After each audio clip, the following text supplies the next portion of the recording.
Croeso Sianel Blaid Llwyd.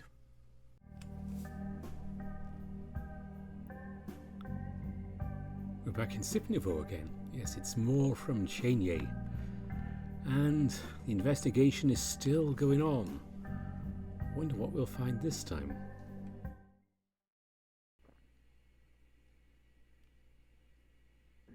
It was definitely a bizarre sight when I went downstairs this morning. Seeing Marcus and my dad eating toast together wasn't on my bingo card. Dad's never been a morning person either. But I'm not complaining. It's better than the two of them fighting.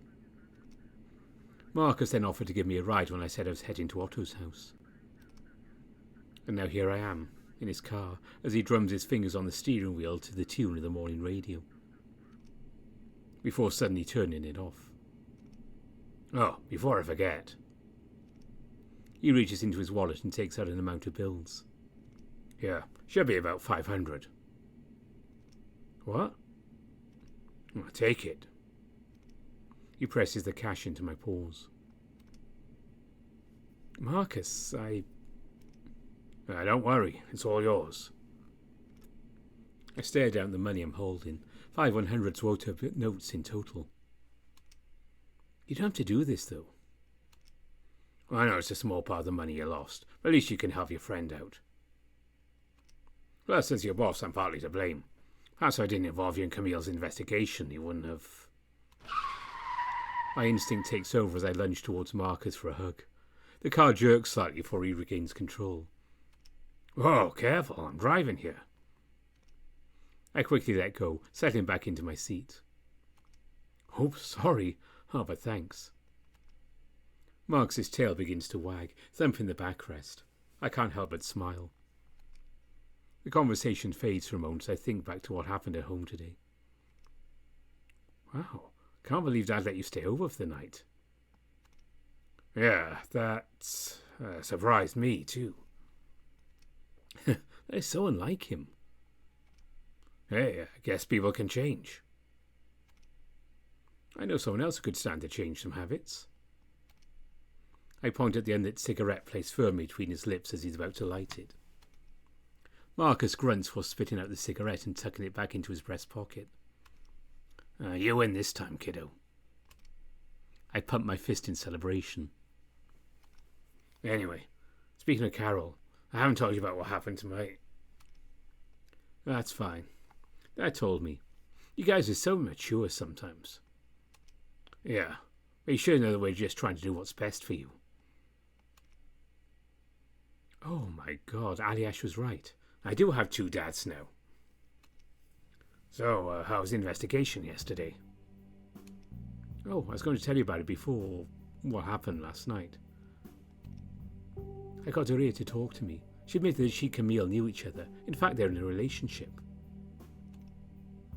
Oh, and how did you manage to get her to tell you? We had to pull her aside the back alley of the restaurant where there's no one around so she could open up. Raymond helped. Smart thinking. Anything else? I take a few seconds to recall the way she acted. Also, I think somebody's stalking her. You sure? She told me she felt like somebody was following her. Following her? That's probably Camille then.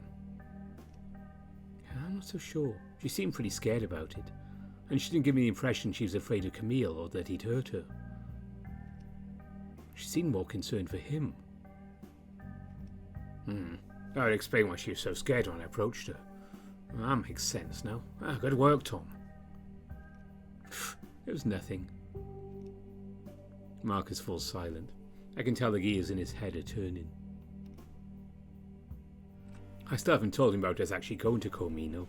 I'm not sure I want to until I have something useful. I still need his help. By the way, I went to the town hall to investigate about Comino's history.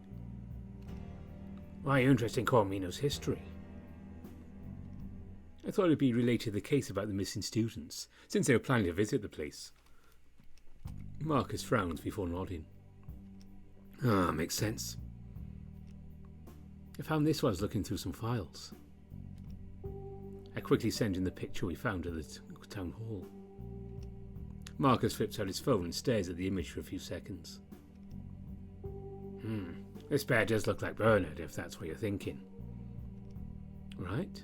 I mind asking him about it. This photo seems ancient. Cormine already looked abandoned when I got here. But you'll still help me out, right? Well, there's not unsorted files in the office and you're expecting me to do this pro bono? Okay, fine. I'll come to your office twice a week just to help you sort them out. Deal? The dumbest looking grin lights up Marcus's face. Deal. After a gentle right swerve, our car arrives in an off-road section with sparse housings, right next to Otto's. We're here. Neat. I step out of the car and close the door. Marcus then immediately rolls down the window. By the way, Sam told me why you're going to Otto's house instead of your usual workplace. Nah, it's top secret. Let me guess, you're throwing Anna a surprise party? Well, how did you...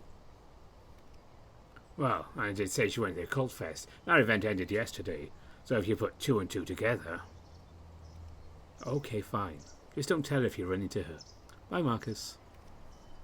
Marcus makes a zipping gesture across his lip. Don't worry, I won't barge into you boys' business again. My cheeks instantly flush. Of course he saw Otto and I... just leave already. Chuckling loudly, Marcus speeds off. Can't believe it reminded me of last night. Everything that happened after, I was barely thinking about it myself. Of course, I'll need to talk about that with Otto himself. I walk up to Otto's front door and press the doorbell. Hey, Tom. Thanks for coming. Come on in. Yesterday he tried to eat my face, and now he's acting so formal. Thanks.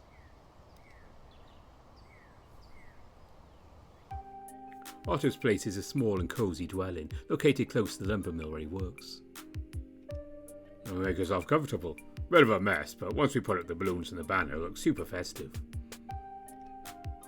Oh yeah, Anna said I'll be here in the early evening, so we've got plenty of time to finish up decorating. Do you mind helping?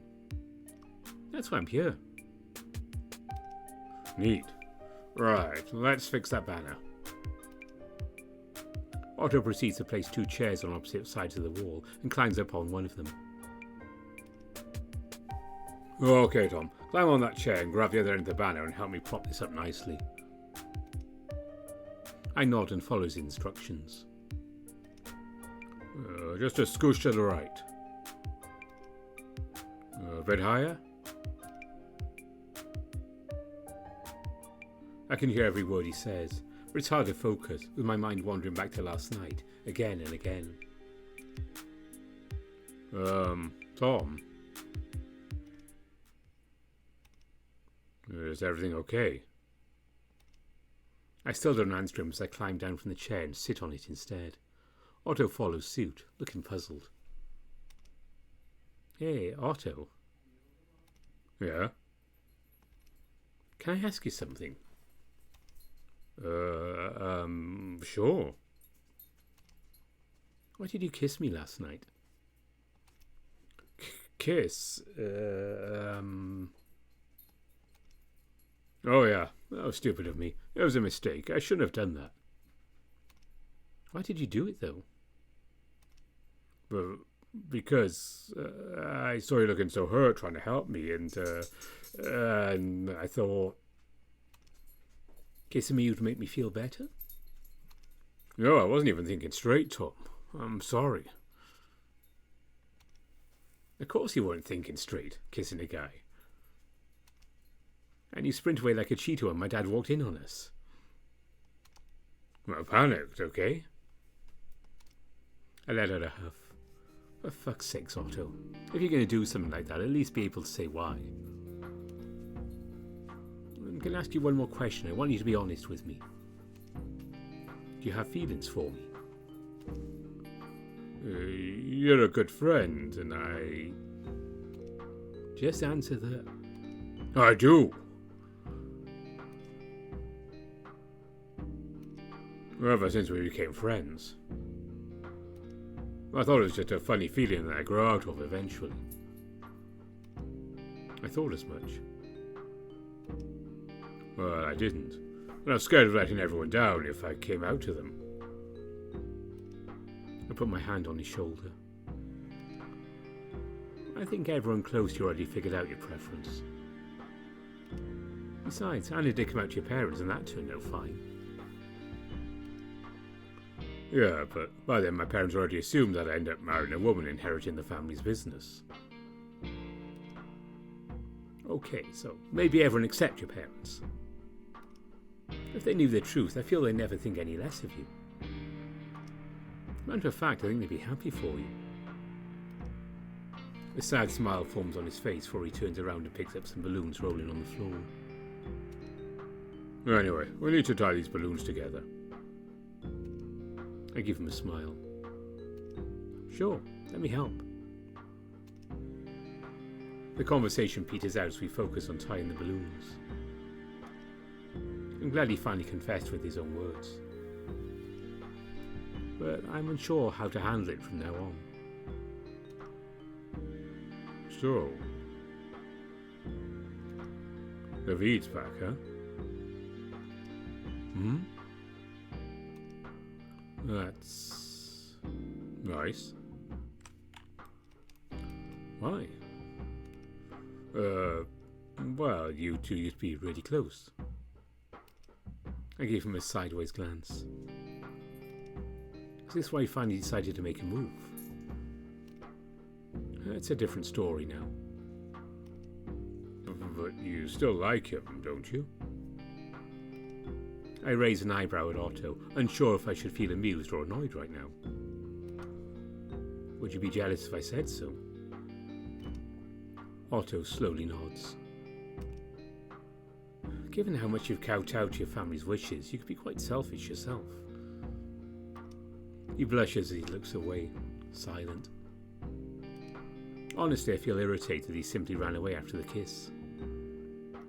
At least you finally have the balls to go after what you want.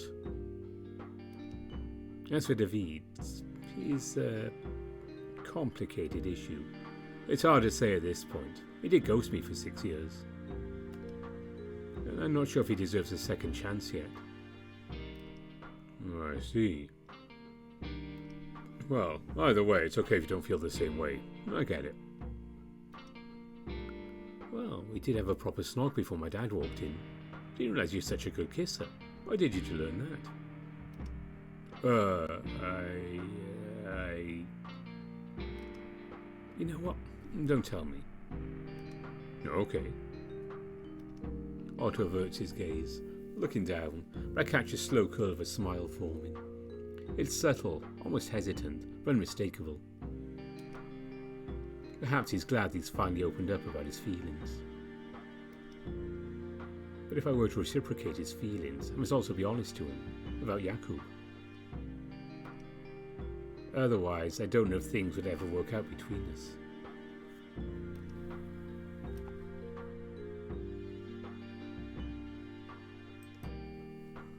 Otto.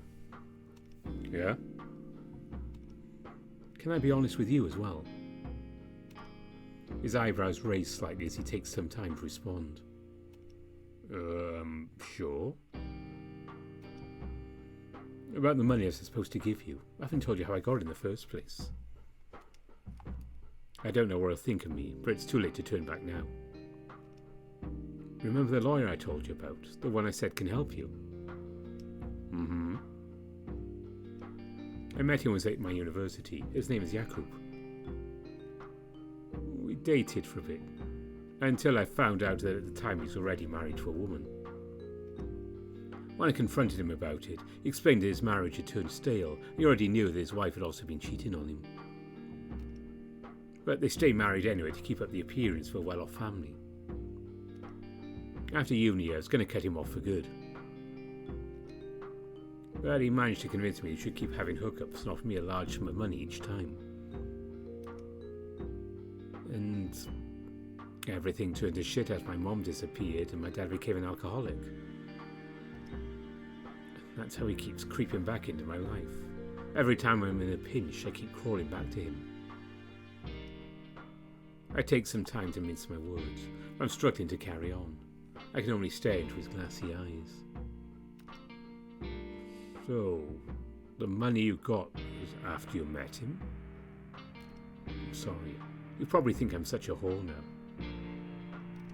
No, Tom. I will never judge you for this. But if I knew you were going to do this, I'd have stopped you.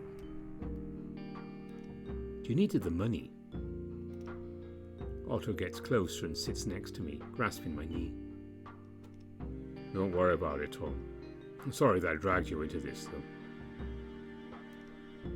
It feels good to finally get something off my chest about Jakub. I guess I never really expected Otto to judge me for it. He's not that kind of person. But still. So, now that you know who Jakub is, you still want to meet him today? Otto looks around the living room, especially at the half-hanging banner. Maybe not today. We need to prepare for Anna's party. Ah, you're right. How about this? I take out my phone and send Otto a text. His phone buzzes in his pocket and he pulls it out. I'll send you Jakub's number. Just tell him you're my friend and I gave it to you. You two can set up a meeting on your own. Okay, but won't you come along? Well, if you insist. Well, yes, please, if you don't mind. Sure, just let me know when you're meeting and I'll try to be there. Thanks. I'm not going to lie. I'm kind of nervous about meeting him. Hey, relax. Don't think he'll do anything to you. As much as he likes to mess around, he keeps things professional with his legal clients. Ah, I see.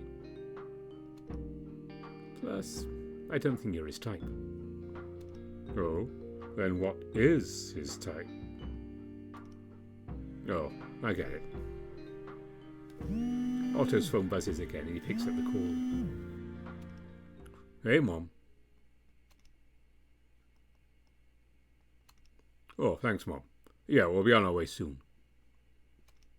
Otto hangs up. Mom called about the cake. It's ready, so we need to pick it up. What about the balloons? Those can wait. Let's go catch the bus. Oh, almost forgot you already sold your car.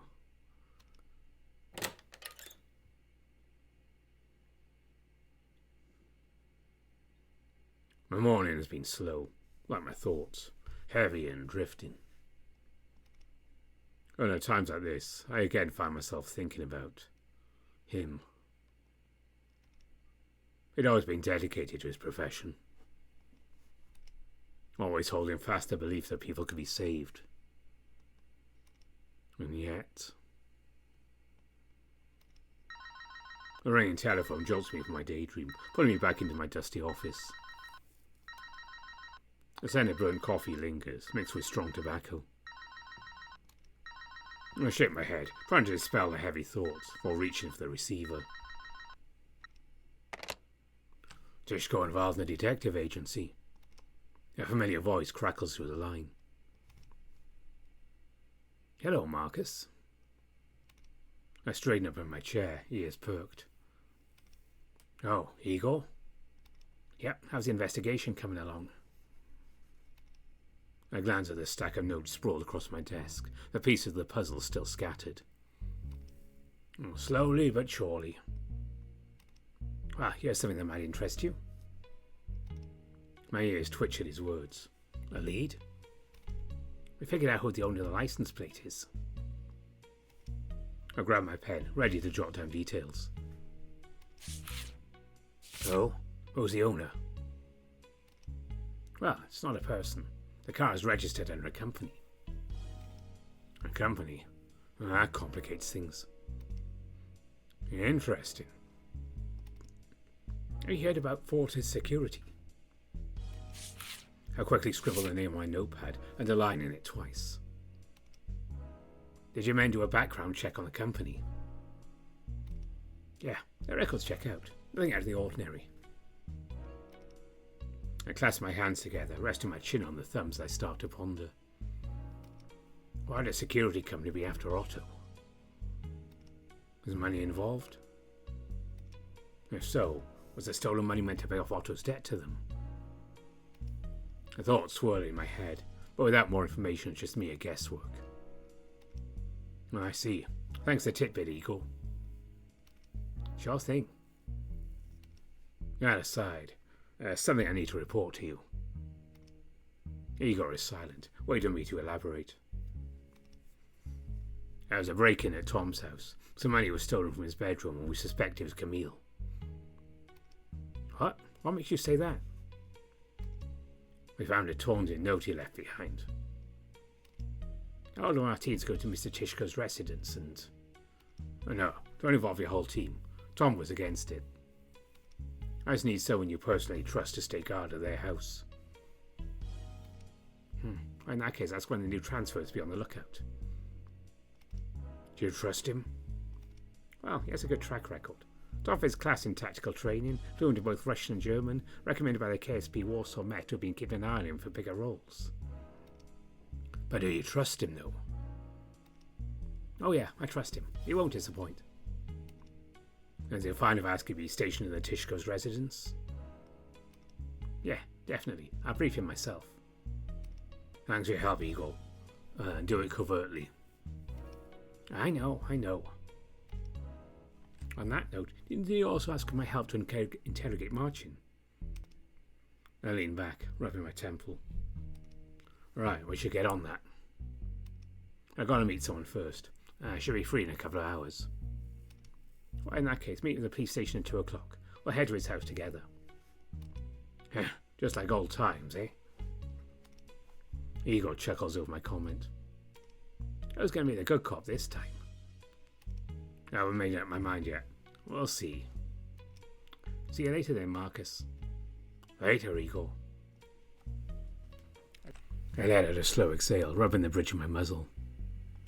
Tom could probably tell me more about the company, but if I prod too much, he'll shut me out for sure.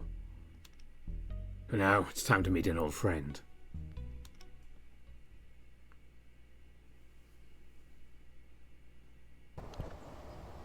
The drive to Bernard's house doesn't take long. About 15 minutes later, I pull into his driveway. I step out of the car and walk up to his front door. Bernard, it's me, Marcus. I wait a moment. No answer. I knock and call his name out again. Same result. I glance at my watch. 1 o'clock.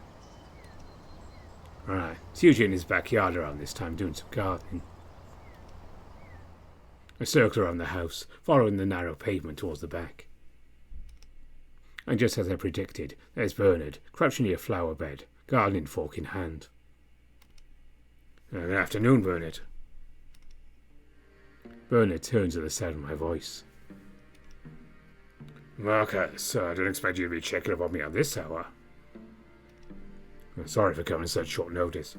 I tried knocking your front door, but then I realised I'd find you here. No worries. I don't mind having visitors from time to time. Shame to have this lovely garden with no one to show it to, you know?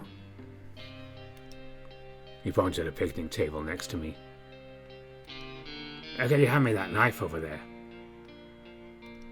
I do as he asked. Here. Thanks, Papa. He promptly stands up and walks to another garden bed before crouching down again. Come, just careful not to step on those roses. I've been tending them for months now.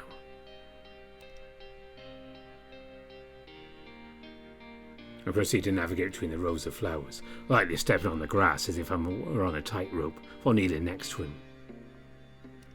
Here. Bernard holds out 2 ripe-looking strawberries. With a knife in his hand, he delicately peels away the stems and skin, revealing the glistening red flesh underneath. He hands one to me. Cheers. Sweet. I don't mind eating it with the skin. It tastes better this way. You've always had such a green thumb. Bernard chuckles, shaking his head. I could say it's second nature to me. Good one. I knew you'd appreciate it. Bernard stabs the gardening fork into the soil and stands up. I follow suit, stretching my legs. So, what's the bad news this time? No bad news. Yet. Well... Bernard audibly sighs, cutting me off. I know you're only coming if it's about some investigation. I mean, yeah, but I wouldn't mind a drink while we're at it. Bernard's expression softens my suggestion. Let's wait for me in the gazebo.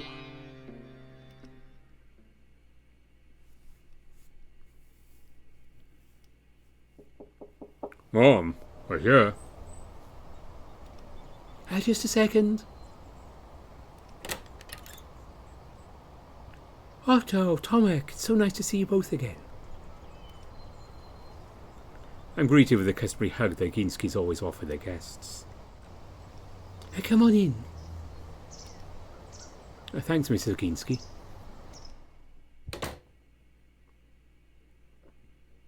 Otto and I head into the living room, setting down the things we bought next to the couch before sitting down on it. The cake's all done. I just need to put it in a nice, pretty box. Take your time, Mr. Zaginski. She heads to the kitchen, leaving just the two of us. We don't exchange many words, just a few glances. I've always had a feeling that Otto gets a little nervous when I visit his parents' house. But honestly, I feel right at home. Hello, boys. Dad, please don't throw anything at us. Oh. You don't want Mum to scold you again, right? Right. Good afternoon, Mr. Ginski. Oh, hey there, Tom. How was shopping? We got what we needed. Good. You boys always seem to have so much fun. If only I could say the same for myself. Mr. Ginski sighs, casting a despondent gaze at the floor. Dad, what's wrong? Otto stands up and walks over to him. He then picks up the basketball that fell next to the wheelchair. I know, Otto. I'm fine. It's just... I kind of miss my more active days, you know? It'd be nice to shoot hoops again. Well, there's a basketball hoop outside, no? It got crooked and fell off. Is that why you've been throwing basketballs in the house? Otto's dad sighs again. If I could practice my throws outside. Well, I can help you fix it, Dad. That's my boy. Come here, champ. He yanks Otto's arm and starts tousling his hair. All right, enough, Dad. Otto frees himself from his dad's grip and turns to me. Right if I help my dad out, Tom? It shouldn't take more than half an hour, I think. It's all good. Otto pushes his dad's wheelchair to the living room, heading towards the porch. A few minutes later, Otto's mom returns with a box of fruitcake, its sweet aroma filling the air. That smells nice. Oh, thanks for baking the cake for Anna's surprise party. Oh, it's my pleasure. It's been a while since I last saw a girlfriend. Let you kids have fun first. She sets the box on the table and sits next to me. Oh, where's Otto? He's helping Mr. Ginski out on the porch. Oh, he's definitely fixing that basketball hoop again. Mrs. Ginski crosses her arms. His father never knew when to stop playing once he got into it.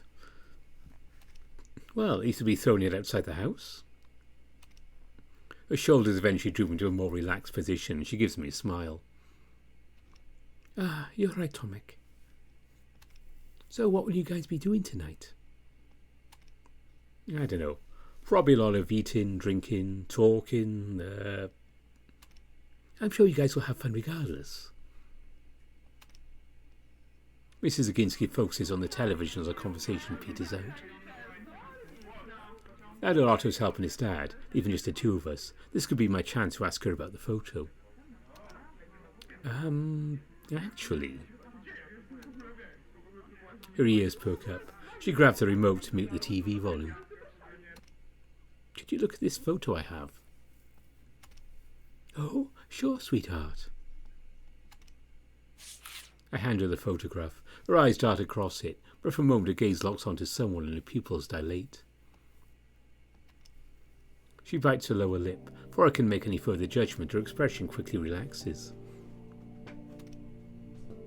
Oh, what's with this photo? I found out I was investigating something. I thought the polar bear looked like old Bernard. She looks at the bear again, full shrugging. Oh, you think he looks like my brother? I don't think so. Oh. In fact, when he was young, his hair was actually brunette. Ah, I see. Thanks, Mrs. Akinski.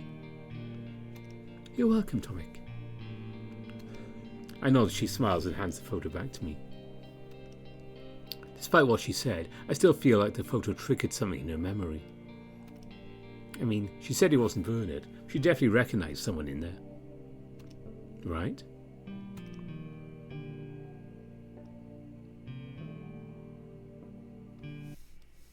Bernard soon returns from his house, carrying a pail of ice and a bottle of whiskey. He plops a few ice cubes into 2 shot glasses and pours the drink. We're getting our glasses together before taking a sip. Wow, that takes me back. Hibiki Centauri whiskey, your favourite. Almost forgot how good it tasted. I guess I've been ruining my palate with cheap beers. I remember your first night in Sipnivo? It was that drink I served you. Yeah. First night here was difficult. Difficult is an understatement. I barely knew anyone in this town except for Ava. But Bernard helped me more than I care to admit. You usually open up after a few shots, don't you? I put down my glass and take a deep breath. I guess I just needed someone to listen. Just listen? I narrow my eyes at him. He sounds casual, but almost feels like he's prodding me. I try to maintain my composure, even if Bernard's suddenly dredging up the past slightly irks me. Sorry, I was at my lowest at that time. Don't beat yourself up, pup, I get it. Didn't dwell on it too much. You sure? You seem off whenever we meet nowadays. A short sigh escapes his mouth while a little smile forms at his lips. Maybe I missed some of that. But hey, I'm glad you're doing much better now. The heavy mood seems to settle over us as we fall silent. Bernard swallows his drink before taking another sip. Enough of walking down memory lane. What's your business? Oh, just, could you take a look at this? Bernard puts on his glasses and squints at my phone screen. Recognize anyone? As he scans each face, he eventually stops at one. You think that polar bear is me? Well, is it? Bernard shrugs with a nonchalant nod. So what are you doing in Coromino? They're exciting. I got called in by the military during the Russian occupation, just to help maintain the place. Fix this, clean that, fetch whatever they needed. I didn't know you were Russian. What makes you say that? The uniform you're wearing in the photo had a Russian flag on it. I'm a Pole, born and raised. Ask any old local here. They can vouch for me. Everyone wore that thing there, Russian or not. Didn't treat me like one of their own, believe me. I did pick up some Russian while I was there. It's mostly acting as an interpreter between the troops and some local Poles they brought in. Well, I thought they didn't let any locals into the area. I know you're taking a casual stroll, that's for sure. They needed local manpower from time to time. I was there for a short time anyway, before the Union fell and they finally left. Not much more than that to my time there. Alright. That's all I needed to confirm. He takes another sip of his drink, then glances at me sideways. How did you find that photo, anyway? I'm sorry, can't disclose my sources. Of course, you and your secrets. There's an edge to his voice now. Excuse me? You heard me. Poking your nose into other people's business while keeping yours tucked away and hidden. Bernard, it's my job. Remember what you told me back then? Why you left everything behind in Warsaw to come here? You said you wanted to let go of your past. Start fresh. Oh, I did. Are you any happier in this job now? So, yeah, saying I should call it quits. No, not at all. I know you're too stubborn for that. I just don't think this is the fresh start you wanted. You did say I'm doing a lot better now. Bernard pauses, pinching his forehead. Do you realise how cursed this town is? Cursed? I tapped my fingers against the glass. Raymond said the exact same thing. Perhaps it was Bernard who put that idea in his head. All these people missing. Always the ones who go out looking for trouble in the first place. Well, I appreciate your concern, but I don't believe in superstitions, nor am I looking for trouble. And what about your partner? I clench my fist around the glass. I feel myself getting angry. Just don't say I didn't warn you. I'd hate if anything happened to you.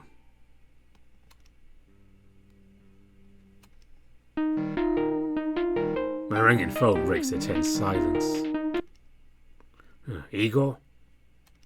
Marcus, I'm at the station. You coming? I checked the time. It's already 1:30. Yeah, just wrapping things up. Be there in half an hour. I end the call. Sorry, Bernard. I really gotta. Hey, it's fine, pup. Sorry if I came off a bit overbearing. He hangs his head low. All I'm trying to say is, just be careful. He sounds genuine. Bernard just has a way of pushing my buttons sometimes. I get it. She's also been a better friend to you. Yeah, we're all just trying our best. Thanks, Bernard. Also, how much was the... What? No, I only charge you when I'm pouring one for you at the bar. I shall drink here more often. Cheapskate. I think my profession earns me a six-figure income. Well, every dog has its day. Take care, pup. You too, Bernard.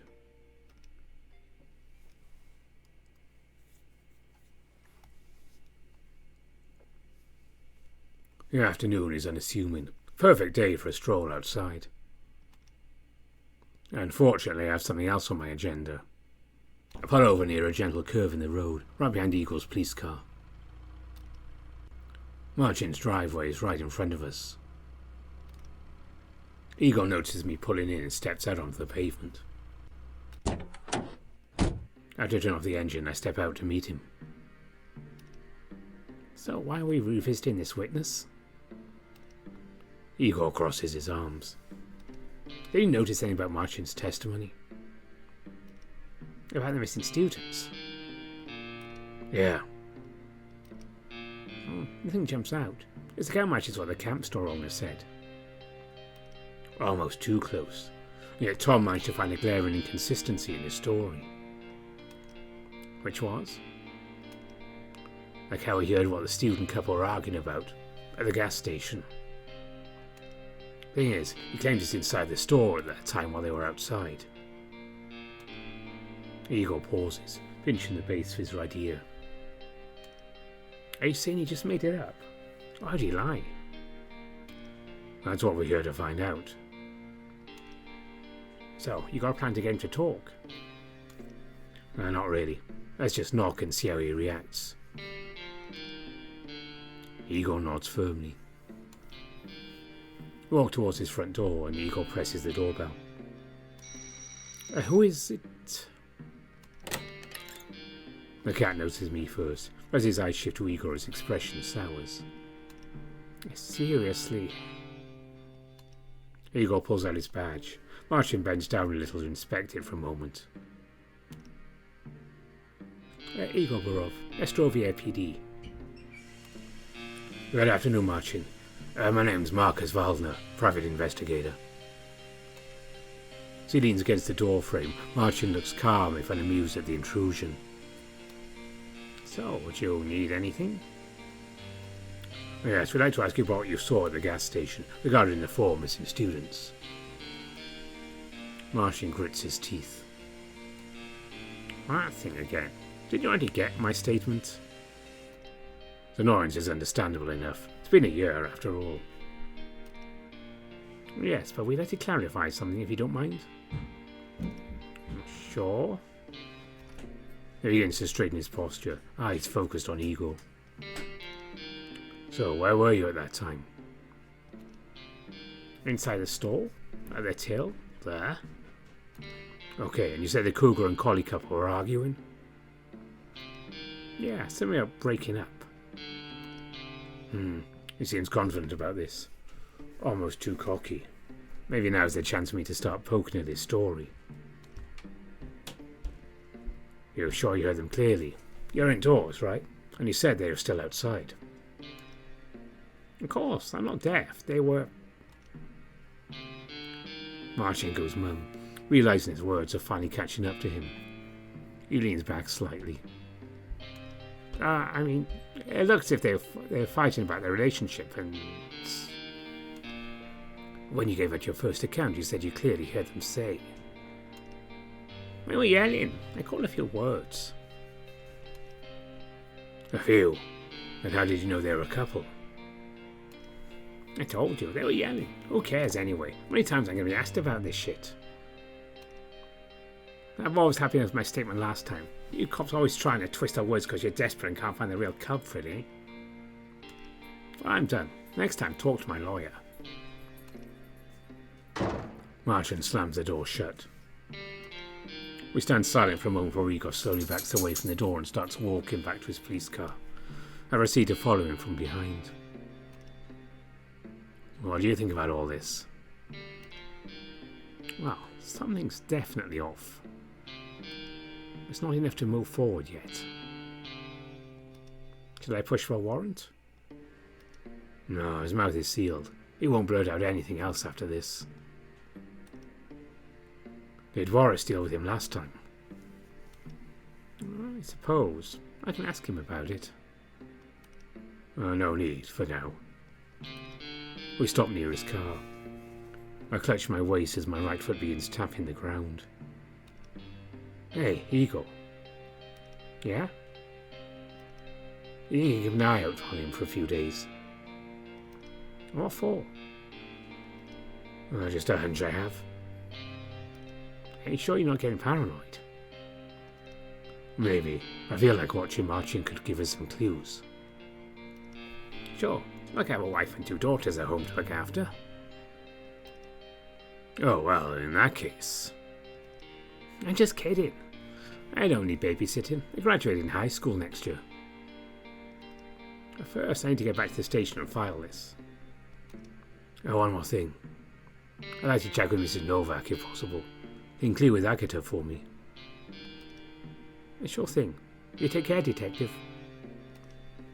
You too, Igor. Igor walks back into his car and starts the engine. As he drives away, I light the cigarette from my pocket. The action is pure habit, even if I don't feel like smoking at the moment. I take a drag anyway, as I let my mind wander back to the exchange we just had. I'm so clueless about what Martin's hiding. I have a feeling it's not on his own initiative. It's only a matter of time before the cracks give way.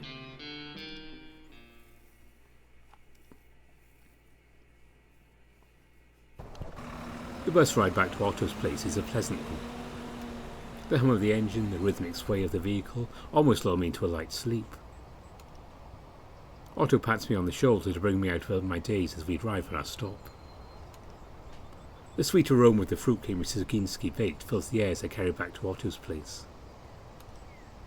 After another 10 minutes of walking, we arrive at his door. No, where's my keys? Oh, come on, Otto. Can't you be a klutz later? Without being one of your many, many trouser pockets. Otto pats himself down. His hand pauses as he seemingly finds something near his right butt cheek. Ah, there it is. He digs into his pocket and pulls out the key before crouching slightly to fit it into the keyhole. Just as he's about to turn it, I notice another shadow stretching across the sidewalk of my peripheral vision. Tall, lanky, growing larger and larger as a set of slow, deliberate footsteps approaches us from behind, crunching the gravel underneath. Otto and I both turn around. A familiar, ominous-looking eagle stands before us. A long time no see. The eagle cocks his head in my direction, visibly surprised. Ah, I remember you. Out of the woods, pussycat? What is he talking about, Tom? I shrug at Otto, pretending to be clueless about what the eagle just said. And you weren't really there for a hookup, were you? You're trying to stoop around in Cormino. Maybe you brought your friends along, eh? He steps closer.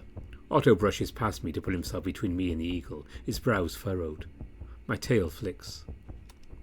Must recognize you from my description. His words send a cold pit down my stomach. Before I can process it further, he shifts his focus. But you're not why I'm here. You got bills to pay, big guy. Otto stiffens as the fur on his back stands on end. Just give me one more week. The eagle spits on the ground near Otto's feet. You think I'm playing games with you? The eagle starts cracking his knuckles one by one, an ominous glint in his eyes. I need to do something. Wait! He snaps his head in my direction, his gaze narrowing. Here. I hand him the cash Marcus gave me. He grabs the bills and begins counting them. A slow, lazy chuckle rumbles from his throat. You think this is enough? That's all we have. Not really. He smirks, tapping the wad of cash against his palm. You could help out your friend. I don't dare to ask him how. I don't know why. My boss would love to meet you. No, thank you. His cocky grin vanishes. Well, in that case, I'll just have to teach you guys a lesson. He reaches down and grabs a piece of broken fence, slapping it against his palm. The sharp rhythmic sound it makes sends a jolt through my body. Otto, meanwhile, adopts a defensive stance, raising his arms to guard his face. Shit, this does not look good. Without thinking, I step forward, shoving Otto back. The eagle lifts the plank high. I instinctively raise my hand to guard myself. I brace myself for the inevitable impact. Hey, asshole! Huh?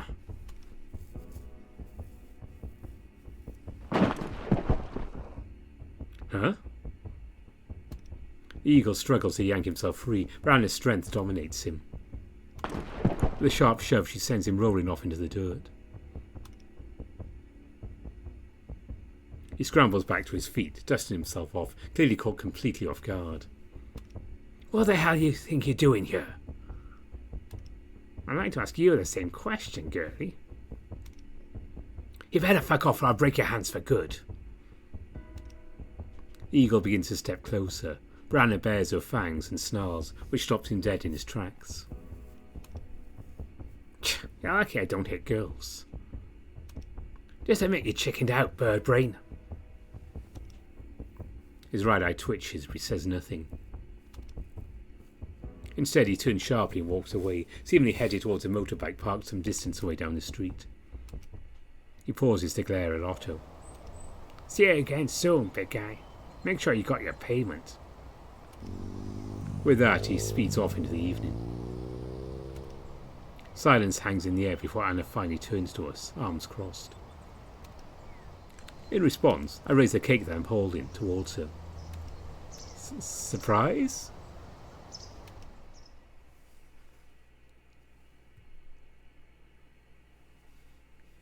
You did what? I didn't have any choice. Bullshit. Well, you run a company with dozens of workers under you. So what? Does that make it okay if you just sell out my shop to them? I wasn't planning to. What about Tom? Do you think what could happen if they did anything to him? Anna's voice cuts through the air like a sharp blade. Otto, standing his ground, clenches his fists in frustration. Such a trademark of the Ginskys at this point. Fire your arguments that rattle the very walls around them. Meanwhile, I retreat into the living room, my ears twitching occasionally as the argument unfolds. I focus on the slightly muted TV in front of me, knowing I have nothing to contribute to their talk. Hey.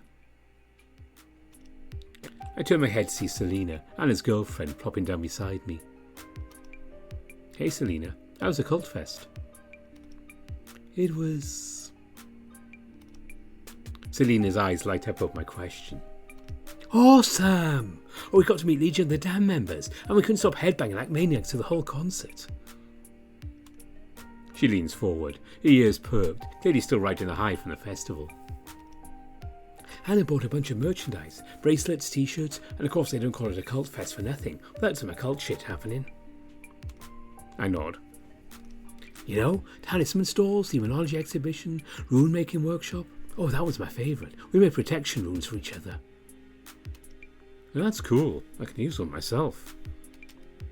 I try to focus on my conversation with Selena, but it's really hard when there's a riot going on close to us.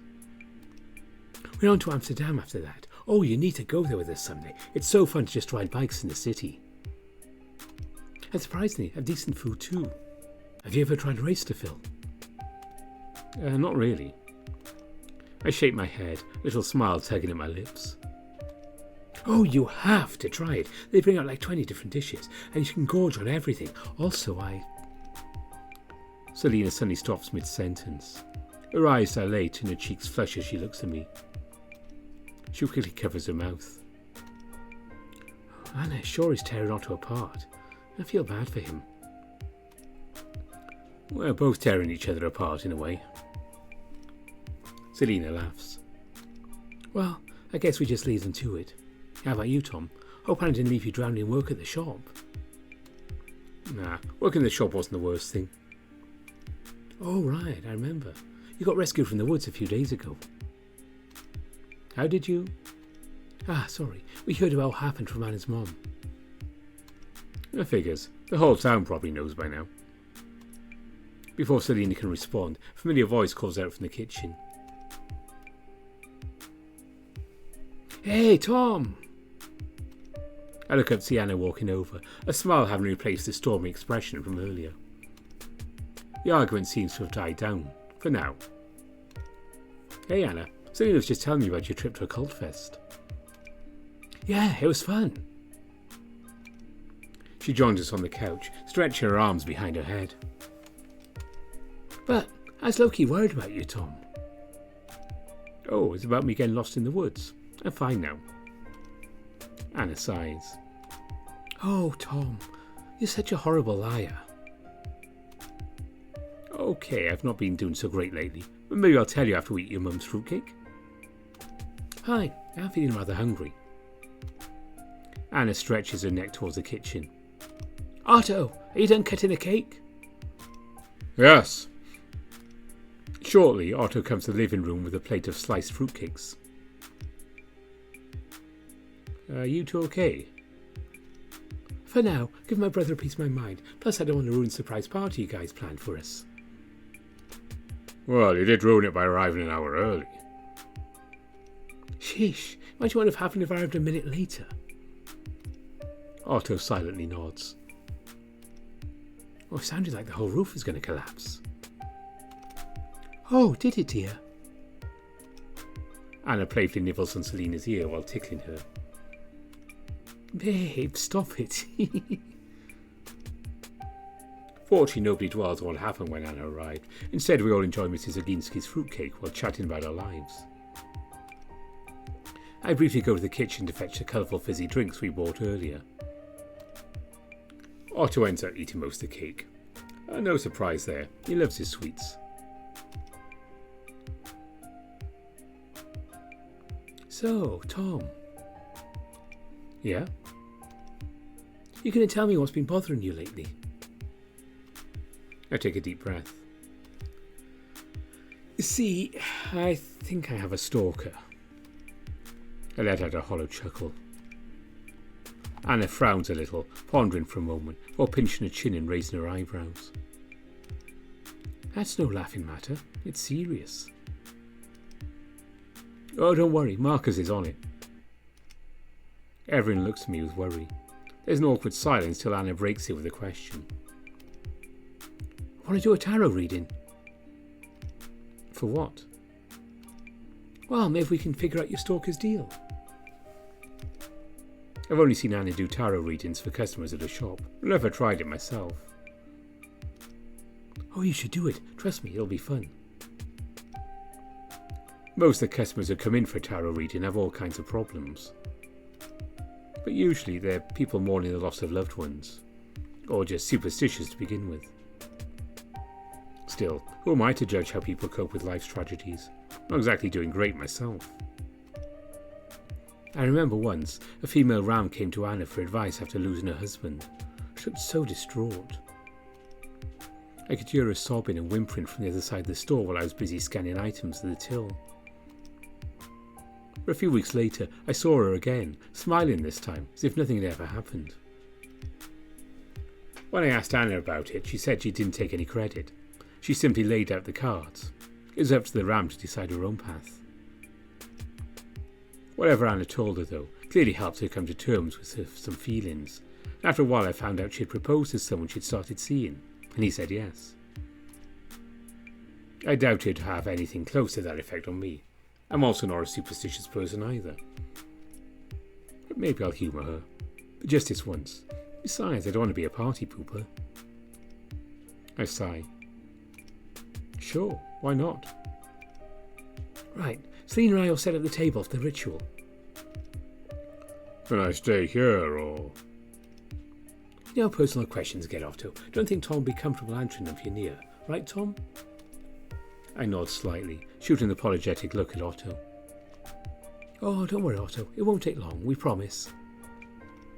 Okay. I'll be waiting in my room. Otto heads out of the room, closing the door behind him. Right, then let's set things up.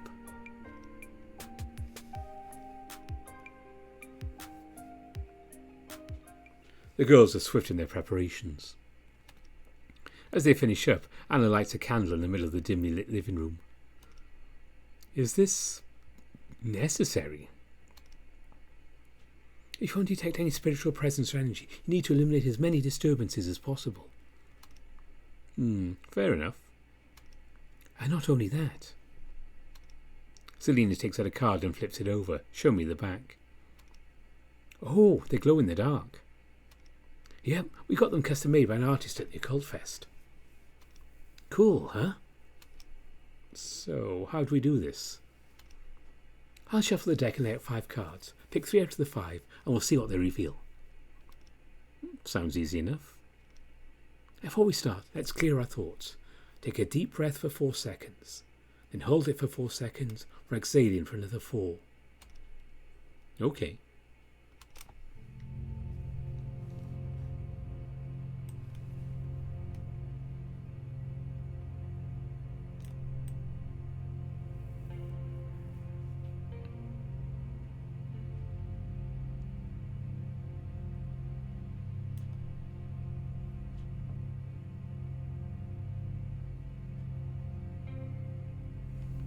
How are you feeling? Do you want to give that another try? Nah, I'm good. Let's carry on. Anna shuffles the cards and places 5 on the coffee table, facing down. We call upon the unseen and the knowing to guide us throughout this reading. We seek to understand the cause of our worries and the truth hidden in the shadows. Protect us from deception and ill intent. Okay, Tom, pick 3 cards. I blink, feeling a strange tingle in the back of my head as I stare at the glowing cards. Hopefully it's not another headache. Take your time to choose. No takesies backsies.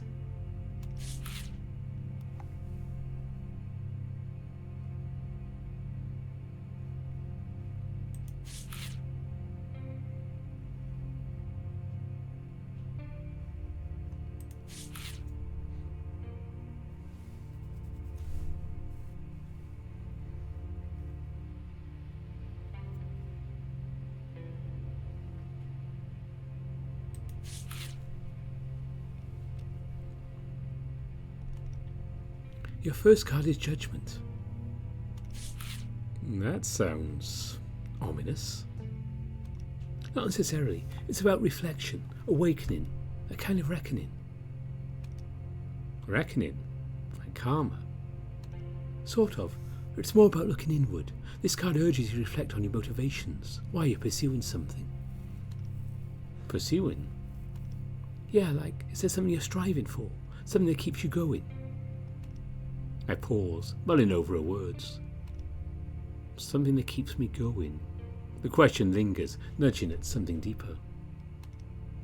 Well, right now I'm trying to solve Camille's disappearance and help Raymond find his brother. Raymond, the tiger bartender. You know him? Yeah, we grab breakfast at Gruber and Edgeveg sometimes. His nasi lemak is seriously good. Anna clears her throat. Anyway, back to the reading. Maybe take a moment to think about what truly drives you to solve these cases. Her words settle over me like a weight. What is it that pushes me forward?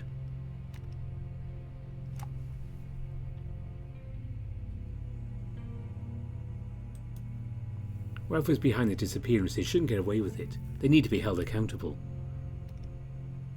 I see.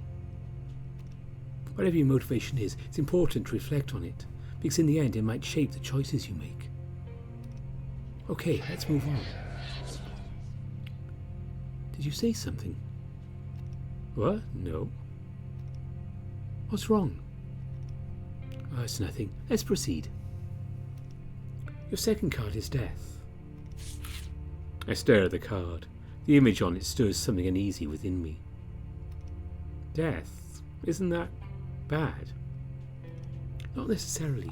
It doesn't mean literal death. It's more about transformation. Endings leading to new beginnings. That sounds like some New Age nonsense. No offence. None taken. Think of it this way. Sometimes we can't move forward unless we face what's holding us back. Holding me back? Something I'm afraid of? Or like some sort of guilt? Anna gives a firm nod. I look at the card, tracing the outline with my eyes as an ache stirs deep within me. It's pretty easy to think of what that would be. Or maybe a past relationship is keeping you stuck in place? Jakub. The guilt feels heavier each time I think about it. I glance at the card again, wondering if I'm truly at fault for everything that's happened.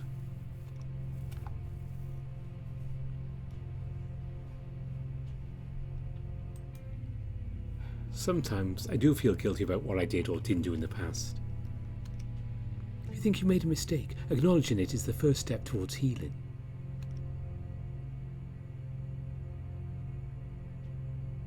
Okay, let's move on to the third card, the last one. As Anna examines the last one, I briefly turn my head and squeeze my eyes shut. I definitely got a headache building up. Selena, meanwhile, seems to be staring off into the distance, looking distracted. Your third card is the Tower. Anna looks at the card again, her eyes narrowing as she tilts it slightly. It's reversed. And that means... She exhales. It means you've narrowly avoided disaster. That sounds like a good thing, right? In a way. But a reversed tower can also mean you're delaying the inevitable, trying to hold things together when they're already set to collapse. Her words settle uncomfortably in my chest. Delaying the inevitable. What am I avoiding? So, what you're saying? Something's coming for me? Anna shrugs, but doesn't confirm or deny it outright. I'm saying whatever's coming, you need to be ready to face it. I swallow hard, my fingers tightening slightly around the edge of the table. A strange feeling creeps up my spine, like something lurking just outside my vision, waiting for the right moment to step into the light. So what, or who, is coming for me?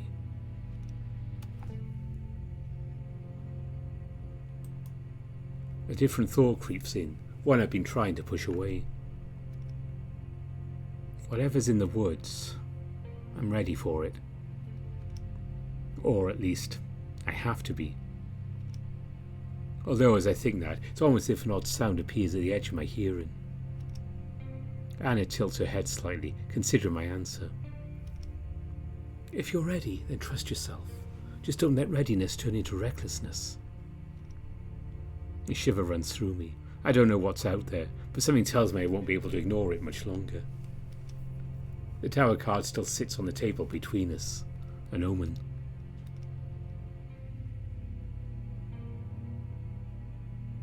We thank the spirits for your guidance. We humbly ask for any spirit with us to return to your respective abode. Anna then blows out the candle, leaving a trail of wispy smoke on its wick. So, how do you feel? Well, I don't think I feel much of anything, but it did make me consider a lot of things. That's good to hear. Oh, by the way, we're going to my mom's house soon. Do you want to stay here with Otto, or do you want to go home? Because we can drive you. I wouldn't mind spending some more time with Otto tonight. Sure thing. I'm going to take a toilet break. Anna gets up to her feet and goes to the toilet, leaving just Selena and me. I had fun. It's a bit spooky, but I think it went well. I nod. Tom? Yeah? Her expression is frozen, her eyes locked onto the candle. The candle. It's glowing. I turn towards it. Sure enough, a tiny flame flickers on top of the wax, yet its light barely reaches the edges of the room. A chill creeps up my spine as I try to blow it out, but... Tom, what's that? Her voice trembles. I follow her gaze and look up. Above us, a swirling mass of darkness churns like a storm cloud, its shape shifting, like an eye staring us down. No, I am imagining this. Selena sees it too.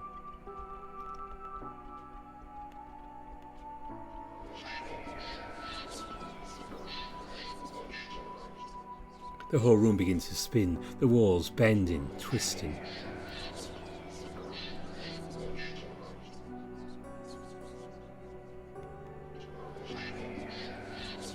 My head, it's getting heavy and heavier.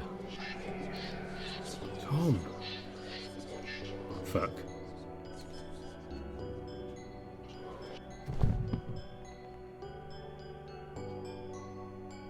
Tom!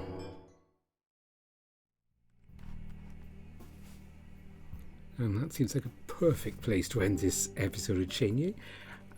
Probably early on in June we'll be returning to Sipnivo. And as you see, it'll help with that subtitle there in the background.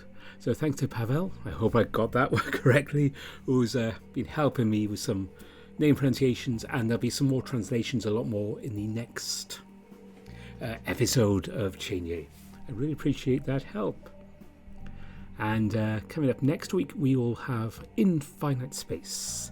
Yeah, that just got a public release recently, so we'll be heading back into space for that. And also then after that, we have some more Tennis Ace coming up. It's been bumped around a bit, but we'll definitely go back to that. And some more Echo. And probably in May, we'll have some more Glory Hounds. That one just got a patron release recently. Haven't had a chance to read it yet, but we'll definitely be doing that when it goes public. I'd say more Cienie in June, and hopefully maybe June be some more Cienie. I know there's plans to have a new update out soon-ish. I can't say any more than that because I actually don't know. But yeah, so a few things coming up on the channel there.